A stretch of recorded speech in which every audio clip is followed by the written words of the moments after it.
अस्सलामुअलैकुम वरहमतुल्लाहि वबरकातुहू। नाजरीन, मैं आपका मेज़बान हाफिज़ मोहम्मद फसीहुद्दीन मेदक और आप देख रहे हैं मेदक फाश न्यूज़। आइए डालते हैं आज की खबर पर एक नज़र। निज़ामपेट मंडल के कासिमपुर तांडा और कासिमपुर के रज़ाकपल्ली देहात में कांग्रेस पार्टी ज़िला सदर मिस्टर के तिरुपति रेड्डी ने गड़प्पा गड़प्पा प्रोग्राम का आगाज़ किया। उस मौके पर उन्होंने मीडिया के नुमाइंदों से बात करते हुए इल्ज़ाम आयद करते हुए कहा कि मेदक एमएलए पद्मा देवेंद्र रेड्डी आवाम के मसाइल को हल नहीं कर पा रहे हैं। तांडे के मकीनों ने उनसे शिकायत करते हुए सड़क न बनने के अलावा दीगर उमूर को लेकर कई एक शिकायतें की।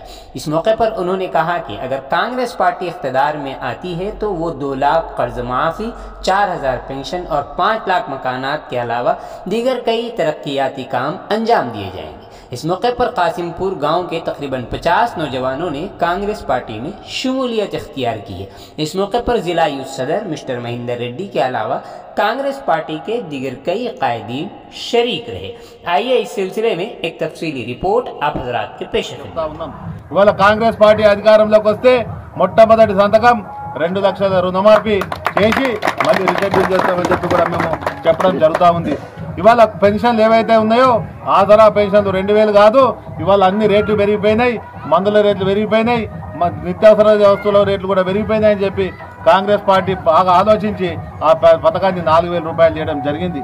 ఇంట్లో భార్య ఉంటే భార్యకు, భర్త ఉంటే భర్తకు, బీడీల పెన్షన్ ఉన్నా ఇంకే పెన్షన్ ఉన్నా తప్పకుండా ఎంతమంది ఉంటే అంతమందికి ఇవాళ 4000 రూపాయల పెన్షన్ ఇస్తామని చెప్పి కూడా కాంగ్రెస్ పార్టీ చెప్తా ఉన్నది. ఇవాళ గ్యాస్ సిలిండర్ కాంగ్రెస్ పార్టీ ఎక్కడైతే అధికారంలో ఉన్నదో అధికారంలో ఉన్న రాష్ట్రాలలో మేము 500 రూపాయలకి గ్యాస్ సిలిండర్ సప్లై చేస్తూ ఉన్నాం. మా మహిళా సోదరి మనకు చెప్తున్నాం, ఇవాళ మళ్ళీ కాంగ్రెస్ పార్టీకి మీరు ఓటేయండి, ఓటేసి గెలిపిస్తే ఇవాళ మన దగ్గర కూడా 500 రూపాయలకి గ్యాస్ సిలిండర్ ఇస్తామని చెప్పి కూడా చెప్పడం జరుగుతూ ఉంది. ఇంకో విషయము, ఇవాళ ప్రతి ఏటా యువకులు చదువుకొని ఊళ్ళల్లో తిరుగుతున్నారు, ఉద్యోగాలు లేవు కాబట్టి ఇవాళ ప్రతి ఇయర్ కూడా జాబ్ క్యాలెండర్ విడుదల చేసి ఎక్కడెక్కడ భర్తీలు ఖాళీలు ఉన్నాయో అవన్నీ భర్తీలు చేసే విధంగా కూడా ఇవాళ కాంగ్రెస్ పార్టీ అధికారంలోకి చేస్తుంది. అట్లాగే ఇవాళ వీళ్ళు డబల్ బెడ్రూమ్ ఇల్లు ఇస్తామని ఇవ్వలేదు, ఇవాళ 3 లక్షలు ఇస్తామని చెప్పి ఏదో మళ్ళీ కొత్త డ్రామా తెరబెడతా ఉన్నారు, తెర మీదకి తెస్తా ఉన్నారు. కానీ కాంగ్రెస్ పార్టీ అధికారంలోకి వస్తే వాళ్ళ సొంత జాగా ఎక్కడుంటే అక్కడ 5 లక్షల రూపాయలు ఇచ్చే విధంగా కాంగ్రెస్ పార్టీ నిర్ణయం తీసుకుంది. అదే కాదు, ఇవాళ కౌలు రైతులకు కూడా సంవత్సరానికి 12,000 రూపాయలు ఇచ్చే విధంగా ఇవాళ కాంగ్రెస్ పార్టీ తీసుకున్నది. ఇవాళ కాంగ్రెస్ పార్టీ అంటే ఒక నమ్మకం. ఇవాళ మేము తండాలలో తిరుగుతుంటే చాలా మంది పెద్ద మనుషులు చెప్తా ఉన్నారు, మేము ఇందిరమ్మ రాజ్యం చూసినాం, రాజీవ్ గాంధీ రాజ్యం చూసినాం. ఇవాళ మా కాంగ్రెస్ పార్టీ అంటే పూర్తి నమ్మకం ఉంది. ఢిల్లీలో ఉంటుంది, రాష్ట్రంలో ఉంటుంది కాబట్టి కాంగ్రెస్ పార్టీ మాట ఇస్తుంది, మాట మీద ఉంటుంది కాబట్టి మేము ఈసారి కాంగ్రెస్ పార్టీని గెలిపిస్తాం, కాంగ్రెస్ పార్టీకి ఓటేస్తామని చెప్పి సేవాలాల్ గుడి దగ్గర కొబ్బరికాయలు పెట్టించుకొని కూడా మాకు వాళ్ళు హామీలు ఇవ్వడం జరిగింది. ఇవాళ పరిస్థితి చూస్తుంటే తప్పకుండా కాంగ్రెస్ పార్టీ గడప గడపకు కాంగ్రెస్లో భాగంగా కాసిపూర్ తండా రజాక్పల్లి గ్రామంలో కాంగ్రెస్ పార్టీ ఆధ్వర్యంలో నిర్వహించడం జరుగుతూ ఉంది. అందులో భాగంగా కాసిపూర్ తండా పూర్తి చేసుకొని కాసిపూర్ గ్రామానికి రావడం జరిగింది. ఇవాళ మేము ఏ గ్రామంకి వెళ్ళినా ఇవాళ కాసిపూర్ గ్రామంలో కానీ మా లంబాడా వాసులు కానీ పద్మాదేవన్ రెడ్డి గెలిచిన తర్వాత కనీసం మా ముఖం చూడలేదు.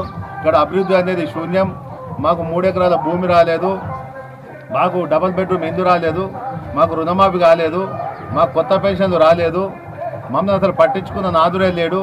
ఆ లింక్ రోడ్ ఏదైతే ఉన్నదో తండా నుండి తిప్పనుగుల వరకు ఆ లింక్ రోడ్ శాంక్షన్ అయ్యి చాలా ఏళ్ళు అవుతున్నా ఇంతవరకు దాన్ని టెండర్ పిలిచి మాకు చేసిన పాపాన పోలేదు. మా బాధలు వర్ణాతీతంగా ఉన్నాయని చెప్పి మా దృష్టికి తేవడం జరిగింది. ఇవాళ అమలు శక్యంగానే హామీలు ఇచ్చి అధికారంలోకి వచ్చిన బీఆర్ఎస్ ప్రభుత్వం ఇవాళ వాళ్ళను పుట్టిముంచడానికి ప్రజలందరూ సిద్ధంగా ఉన్నారు. ఇవాళ బీఆర్ఎస్ ప్రభుత్వాన్ని బొందబెడతామని చెప్పి కూడా మా మహిళా సోదరిమణులు, మా లంబాడా సోదరులు, మా అక్కలు చెల్లెళ్ళు అందరూ గ్రామాన తిరుగుతుంటే చెప్తా ఉన్నారు. ఇవాళ పద్మాదేవేందర్ రెడ్డి గెలిచిన తర్వాత కనీసం మాకు ఇంటికి పోతే కూడా రెస్పాన్స్ ఇవ్వడం లేదు, సీఎం రిలీఫ్ ఫండ్లు ఇవ్వలేదు, కొత్త పెన్షన్లు ఇవ్వలేదు, మాకు బాధలు ఉన్నాయంటే కూడా పట్టించుకున్న పాపాన పోలేదని చెప్పి మా మహిళా సోదరులు వాళ్ళు ఏకరువు పెడతా ఉన్నారు. మేము 4 సార్లు ఆమె కోటేసినాం, 3 సార్లు ఎమ్మెల్యేగా, ఒక్కసారి జడ్పీటీసీగా గెలిపిస్తే ఆమె మా ముఖం చూడలే కాబట్టి ఆమెకు వేసే ప్రసక్తి లేదు, తప్పకుండా ఆమెను ఇంటికి సాగనంపుతామని చెప్పి కూడా మా సోదరిమణులు కానీ మా అన్నదమ్ములు, అక్కయ్యలు, మా యువకులందరూ చెప్తా ఉన్నారు. ఇవాళ మేము కాంగ్రెస్ పార్టీ పక్షాన వాళ్ళ ఇచ్చిన హామీలను ఏకరువు జరిగిన 70 సీట్లలో కాంగ్రెస్ పార్టీ గెలిచే సూచనలు ఉన్నాయి. ఇవాళ బీఆర్ఎస్ ఒకటే భయం పట్టుక ఉన్నది. ఇవాళ మళ్ళీ ఏదో నమ్మశక్యంగా హామీలు ఇవ్వాలి, మా మహిళా సోదరి మనల్ని మోసం చేయాలి, మా లంబాడ సోదరులు మోసం చేయాలి, యువకులను మోసం చేసి మళ్ళీ అధికారంలో రావాలన్న సూచనలు ఆకాంక్ష వాళ్ళకు ఉన్నది.